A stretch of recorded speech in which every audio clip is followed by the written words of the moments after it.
This is Castor's third lesson with hosing, so now I'm going to move on to using the nozzle, which you could have used from the beginning. That's totally fine. Um, it's probably helpful, if anything, because you can control the spray of the water and you can control when there is one and isn't water, so it's actually probably super beneficial. But I wanted to get him used to just seeing the water come out of the nozzle, so I'm just spraying away from him so he can see it, and when I spray, I'm going to click, turn the water off, and then feed him. So since it's going to come out differently than it has in the past, I want to make sure that he is okay with that. He's desensitized to it, and then now when he sees the water, it predicts food. So he's going to have that positive association with it. So that's my goal with this, because if you hadn't already seen the last two videos, go back and watch those, but I didn't have the nozzle on at those times. So now I'm going to move the angle, like I'm gonna start approaching Castor. So like I had the spray kind of at an angle to his foot there, and then I will click and feed. And then I'm just gonna work my way closer and closer until I'm spraying his hoof. So if you wanted to not use the nozzle like I did last time, you could just work up his legs and then you could continue on with the horse like I will in later videos. Or you could do it like this with the spray nozzle. I like to do it like this with the nozzle. It's just easier, and then in the summertime I use this all the time, and that's what they're used to. Um, if I'm giving a bath or whatever. And then they also see more water, so it can be a little bit scarier, so I just do a little bit more desensitizing. And I just think it's easier because I can turn the water on and off. I don't have a giant puddle. So it's just really helpful to have that nozzle on. But just make sure that the horse isn't afraid, since you have like a larger stream with this, and it does make a sound. So make sure you do all your desensitizing. So like if you do the same thing I did and didn't have the nozzle and then just go ahead and try to go back to spraying the horse, it's probably not going to go well. Make sure you take your time, do your desensitizing. And Castor's not super worried about this in any way, but just make sure that they're good with that. So he's doing excellent. Like you can tell, he wants to come closer and closer to it.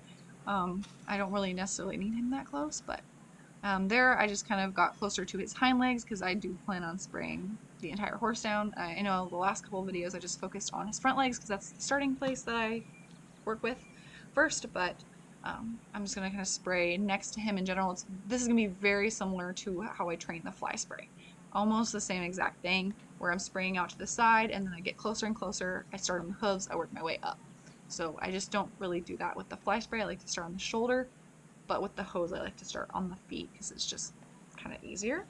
But overall the training process a lot similar. So I wouldn't have to be asking him to back up as much if I was clicking and feeding faster and clicking him for standing still. But again, that was one of those things I was messing up on. So, and you could also train this with the start button. If you want to use a cone or some other kind of target as your start button, you could keep that start button in as well as if you wanted to. Castor, he seems fine. I think he would do well with the start button as well, but he's doing good in this process. So that last time I got on his legs, this time I got on his legs and just doing a little spraying and then feeding. And you might have to do less spraying, like a lot less water in the beginning with your horse. It just kind of depends.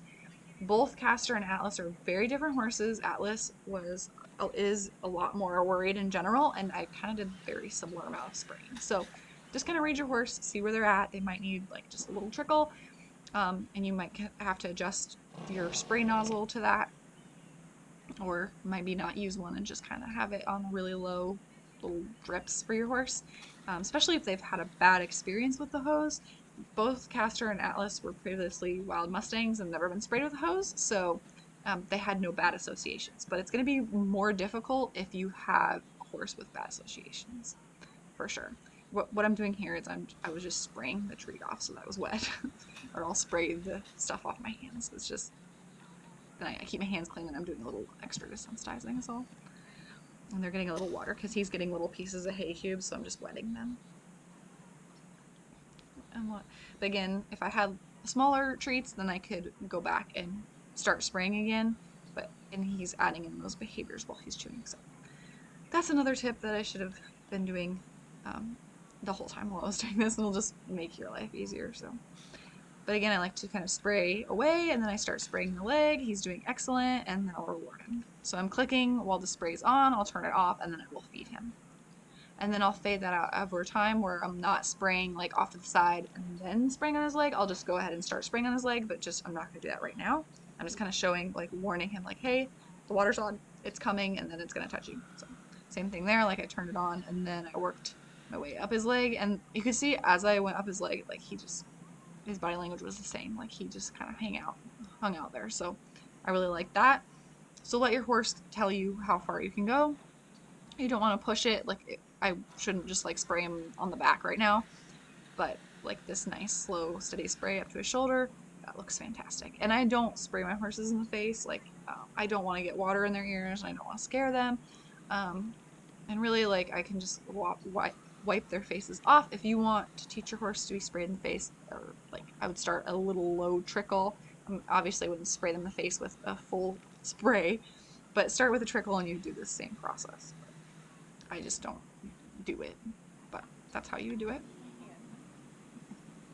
And this is going to be a little bit slow, but this is the real life example right here. This is how I taught him how to do it. He's a wild Mustang and it went really well. So I'm really happy with the whole thing. You don't have to necessarily be in protected contact. Like right now he's got a rope up. You don't have to do that, but I thought it was helpful for him. So let him chew on his food here. So the other thing about his food, like having the smaller pieces, like he can go ahead and do move on faster and not have like other behaviors that I don't want in there. So definitely do that with your horse as well. I'm gonna have him turn around. We're gonna do this side. Same exact process. Spray away, spray on his hoof, click feed. Same process. I'm just kind of winning my treat there. So spray away, spray on him, and I went up a little bit further. I click while the water's on, and then I will turn it off and feed him. And that's pretty much the process. And then you'll see later on as I move up his body and do the rest of the spraying, and then kind of fade out the food and then use it in like a realistic setting. So I started training him like early in the spring. I think it's like March maybe. But you've seen all the sessions with him. It's been kind of spaced out. Like his first session happened really early, and then I was like, oh, it's gonna start getting warmer, so I need to start doing this. And so those were filmed later on, but these are all the sessions that he's had with hosing. So it's all in real time.